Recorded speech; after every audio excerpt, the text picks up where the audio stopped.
Y'all, I was just reading John chapter 1, verse 15, and just got this interesting outlook. John testified concerning him, so concerning Jesus. He cried out, saying, "This is the one I spoke about when I said, 'He who comes after me has surpassed me, because he was before me.'" That Jesus who is coming, I believe, not to the wilderness. So he hadn't reached the wilderness, but coming to be baptized by John. He who is coming is before me, was before me, as in not earthly age, but spiritual age, which is actually ageless. Okay, so God existing by himself is before us because we're the created things. So God existed before mankind, okay? God, who is Jesus, now placed into time, right?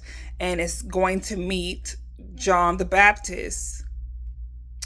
And I believe he was probably age 30, because I think he started his ministry at 33 or died at 33. I forgot. Jesus already existed because Jesus is God. Okay. Already existed before the creation of our spirits. So human spirits before we were placed into our body vehicles, our body vessels. Okay, so all age is that we humans, or our human spirit, existed all at once when God created us, but we were placed into time, so placed into the earth realm, the physical realm, the seen realm, at different dates. And our age is based on us being birthed out of a womb, but not necessarily when we were conceived. And definitely not, which we don't know, when our spirit was created. Does that make sense? Our birth date is when we were birthed out of the womb, not the date of being conceived. So when, the fertilization or whatever, not when the sperm meets the egg. Okay. That would have been our creation date, or our body vehicle creation date. But our spiritual date, which, we don't know, is just during the creation story, found in Genesis. Our spirits were created all at the same time, but placed into the physical realm, meaning placed in a designated seed or cell for, our body vehicles to be developed in our mother's womb.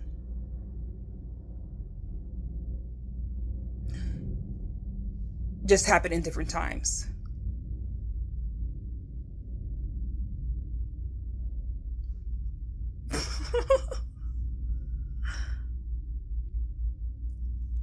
I don't know. Yeah, it's pretty interesting. We are eternal. So being spiritual, our spiritual selves are eternal. No one really dies. You just leave this body vehicle. Like, this body vehicle is expiring. Okay? Is deteriorating. For you to now be given a new body, as God says, you'll be given a new body after death to now live in a eternal destination. This is due to sin and all that has occurred. This body has to be shedded off because it's corrupted, it's impure.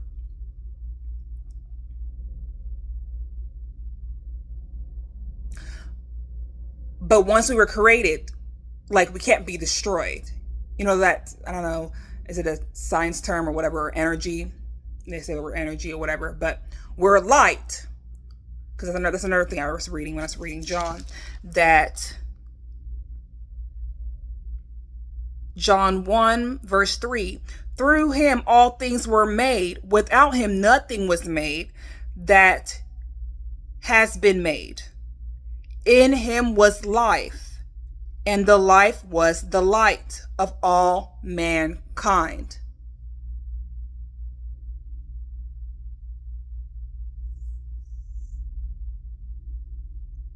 So this is a further explanation about, from John 1:1, saying in the beginning was the Word, and the Word was with God, and the Word was God. So in place of the Word being Jesus being God, that aspect of him, that nature of him already existed in the spiritual realm in the beginning, that three-part distinct roles of God. But now he was, for us, so that distinct nature of God was destined to enter into time. When he entered, was placed in Mary's womb supernaturally, to grow up to be a human. But from the beginning, it was already planned for him to be human, made into a human. And with that fact or knowledge, which is the Word, that is what human beings were based off of. Like, Jesus was the original prototype. That humanness came from that, if that makes sense. So I do believe there's like a double meaning of what it means for us to be image bearers. Humans to be image bearers of God. Not necessarily facial, but the whole idea of how we were going to have 5 fingers and whatever, the body part, at least our spirit being housed in a body, had to have been based off of Jesus. And, God, all-knowing God, already knowing that he will come into the world as a human, that's where he based his creation for us. Spirits to be housed in a body.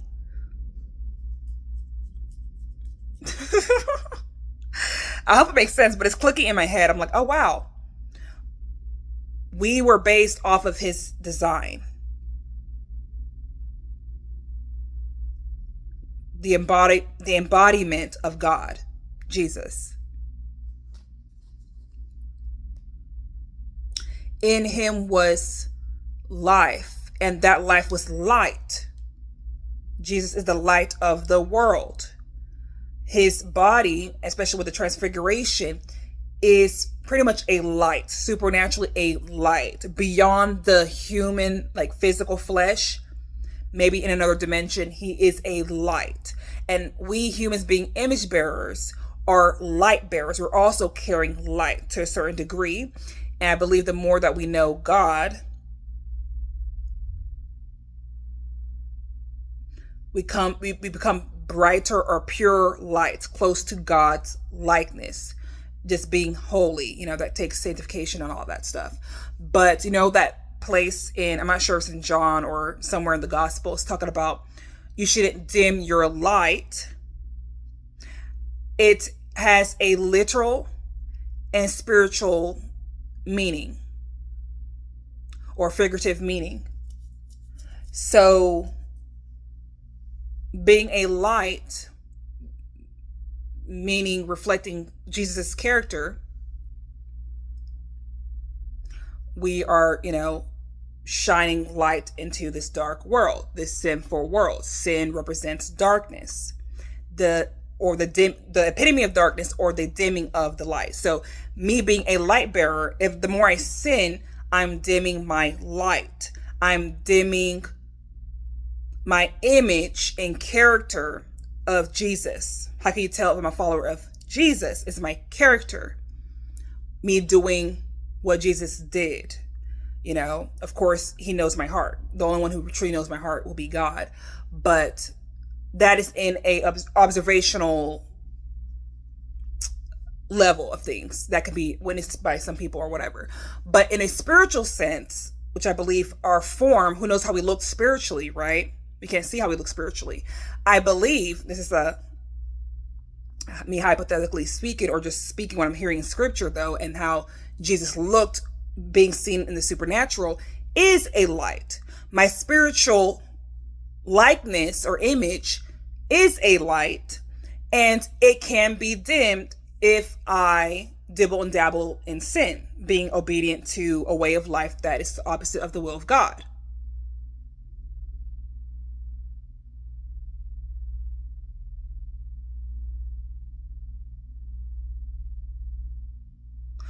Darkness being apart from God, God's presence, which is light.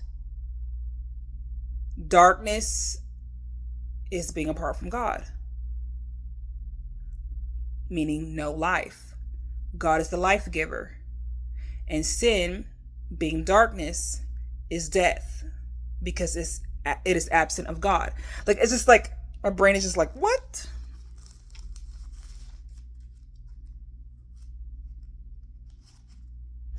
Interesting stuff.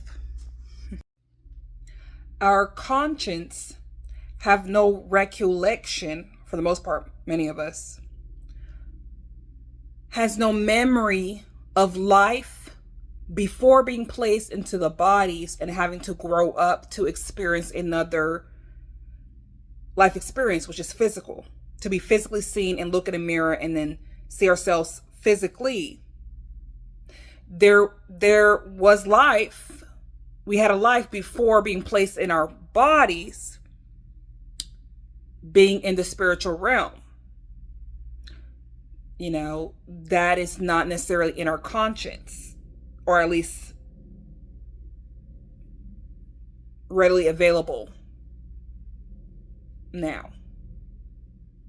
For some people, because I think some people are all of a sudden having memories of, you know, whoever they were before being placed in this body, however their spiritual body looked like, who knows? That's a whole nother conversation for another day, but it's just like, wow. If you really sit and think,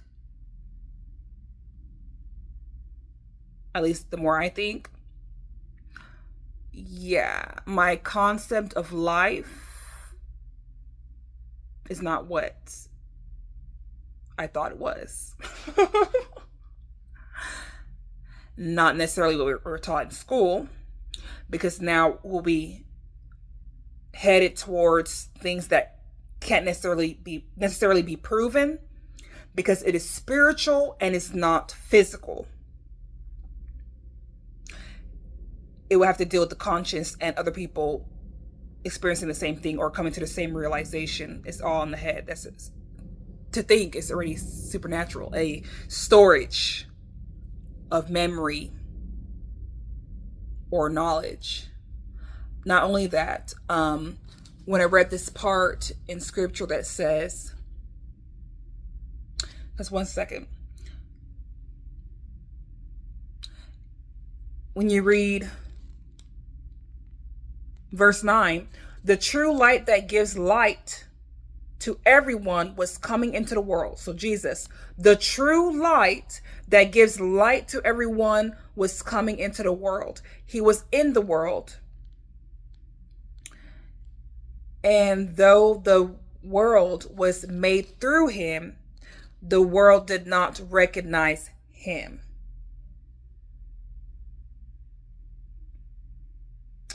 Jesus, being the true light that gives light to everyone, was coming to the world. He was in the world, and though the world was made through him, the world did not recognize. Okay, so in the In the context of recognition, which has to do with the memory, with Jesus being the true light, this will have to pertain to revelation, knowledge, knowledge is a bunch of words placed together, right? So with Jesus being the true word, the truth, word, which is linked to knowledge, the embodiment of the true knowledge, coming down to the world, to every other person's, who truly gives light to the, humans being created. We're image bearers, we're light bearers. We don't know it. If we don't know God, we don't know it. It was in the world, though the world was made through him. So the world was made through him. Okay, so this having to take it back to our memory. When we were all created all at once in the spiritual realm, or human spirits. This is hypothetically, I'm saying this hypothetically because I don't know. We must have knew God in that spiritual realm. When we were all created, there must be a memory, I think, or something that we knew him. We knew God. We knew Jesus. We knew the persons. We knew his distinct roles. We knew him. However, in this physical realm, we don't know our creator. We don't know God. Something happened to our memory, or there's a reset in our memory of God, of Jesus, because now he is here in the world. We were made through him. The idea of our humanness was made through Jesus, and also in character, before sin. But the world did not recognize him. There's a reason why it says the world did not recognize him. We're looking at God. We're looking at him funny. Okay, who are you? What is these people talking about God, Jesus, this, and we're looking like, I don't know. And people who in this time who saw Jesus physically, this probably thought of him like some regular person. Their spirit man, or spirit side, their spirit side did not recognize Jesus. So what that just tells me is clearly sin is present in the world. What sin did, it wiped our memory, it wiped our knowledge of God, Jesus, all of that. It wiped our memory. So now Jesus, our creator, is unrecognizable to us. So even if the embodiment of God, Jesus, came down on earth, we still don't recognize him spiritually. So physically, okay, that's whatever, but spiritually we don't recognize. We don't sense it. And we are prone to be, what sin has done, made us earthly minded, to only have knowledge and access to knowledge or memory after birth. So not even in the womb, but after birth, coming out of your mother's womb, that's when your memory, some of our memories started. Or conscious. Though it's eternal and technically already exists before us being assigned to this body in our mother's womb, assigned to our mother's womb, we don't have no knowledge of who we were before Adam and Eve, basically, before procreation on earth.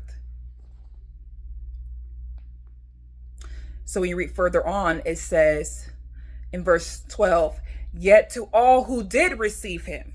So who all is looking at Jesus and seeing his works and miracles and seeing his character, and that light is just now doing something to our senses, our spiritual senses, and they're like, oh yeah, this guy's the way, the truth, and life.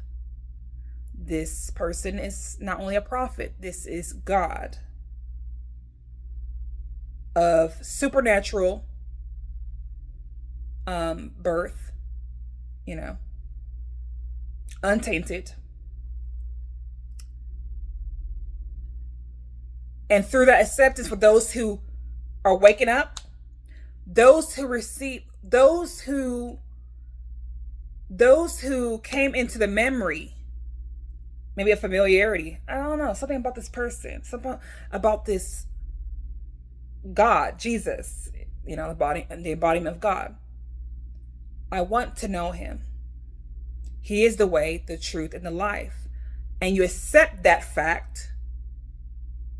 What it says when you read verse 12. Yet to all who did receive him,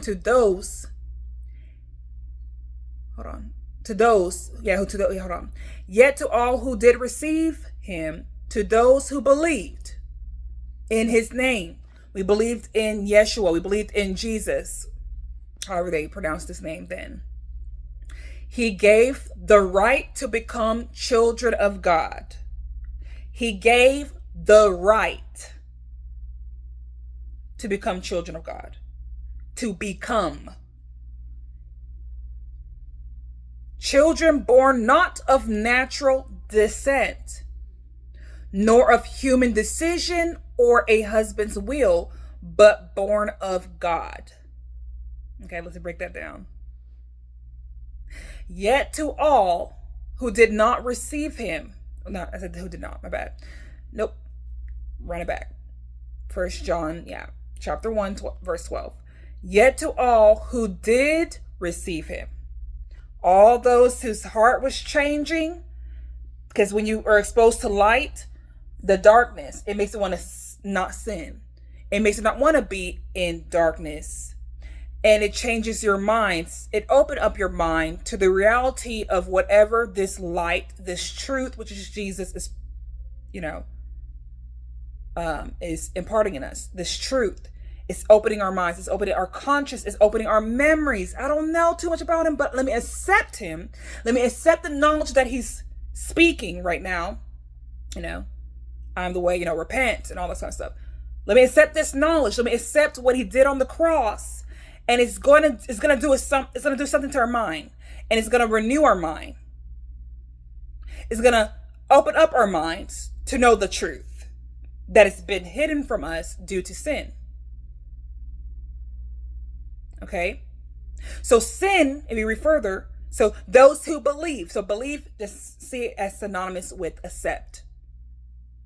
Those who believe. So, also a belief is probably an innate knowing as well that you belong to God. So if you believe or you become a believer that you belong to God, because you have a knowing now, a revelation through the light of Jesus, the truth, that I belong to God. And if you know you belong to God, then you will know that your current state, or before knowing God, you are lost. You are lost, now being found. And that is being known in your memory now. People who don't know God or don't know this revelation are lost, but they don't know it. But those who now understand it because they accepted Jesus, they knew they were lost, but now they're being found. Okay, when you move further, he gave the right to become children of God. He gave the right. It means so many things. Because if we were all created by God, we're technically already children of God, but we don't know it. Before knowing God and knowing this truth and revelation, we don't know it. So in other words, sin has destroyed our memory to where we don't know that we belong to God. So therefore it took our rights away. Because it's like we don't know our rights. It took our rights away. Because if you don't know something, you don't know your rights. Therefore, your authority, your rights are being taken away. You don't know your rights. Therefore, you're going to be living a life going on, not knowing your rights, not knowing who you belong to.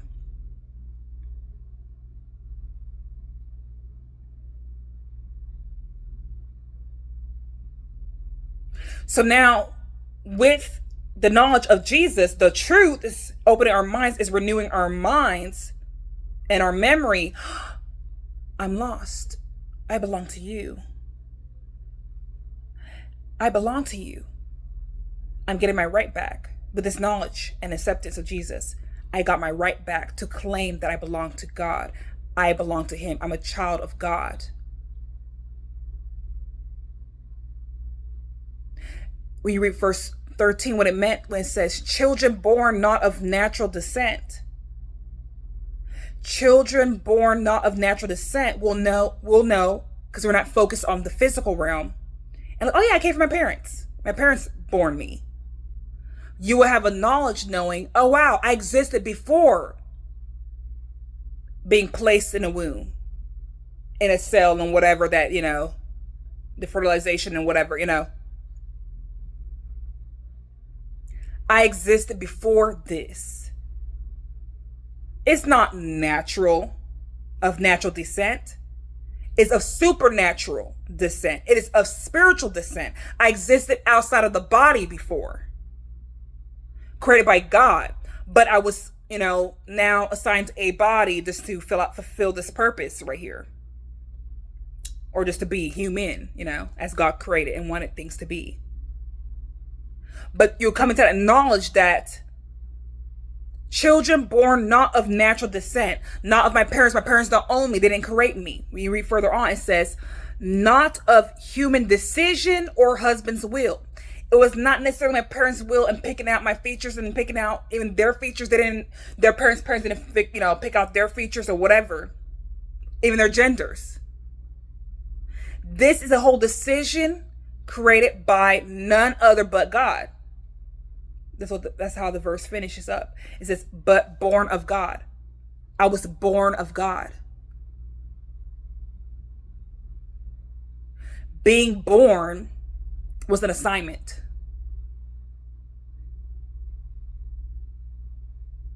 Being born into flesh was an assignment. Because when you read further, verse 14, the word, which is Jesus, became flesh. Jesus, God. God became flesh and made his dwelling among us. That becoming flesh is an assignment to be placed into earth at a specific time. God, who is ageless outside of time, being placed into time, which is the physical realm in this world that we can see, the seen realm, became flesh and made his dwelling among us. That's an assignment, because clearly sin was in the world and all this kind of stuff that, he's having to die on the cross, all this. Wow. And a lot of people did not know it and mistreated him because we lack knowledge. So now it makes sense why he says, Lord, forgive them. When Jesus is, in time, speaking to himself outside of time, Lord, forgive them, for they don't know what they do. I'm just paraphrasing on that part, but that is true. The majority of them, and the majority of us now, humans in general, our issue and our plight is that a lot of us do not know what we do because our mind has been corrupted. And, I just talked about it in my last video about programming. There's a way that God programmed us in the beginning,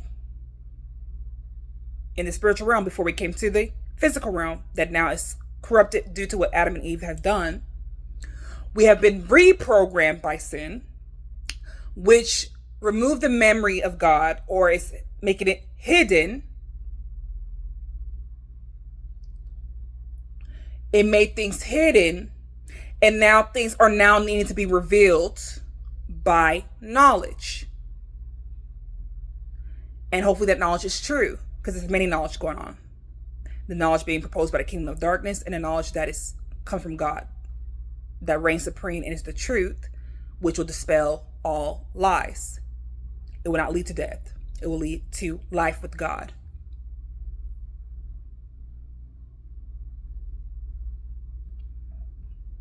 That's why God has created the law of this universe falls after Luke 12:2, saying whatever is done in the dark will always come to the light. Whatever has been concealed will be, revealed. Because God is light. He wants us to have knowledge, to have the word of Jesus, Jesus being the word, Jesus being knowledge, the true knowledge, the way to this life. Life itself is Jesus. Apart from him, we're not living life.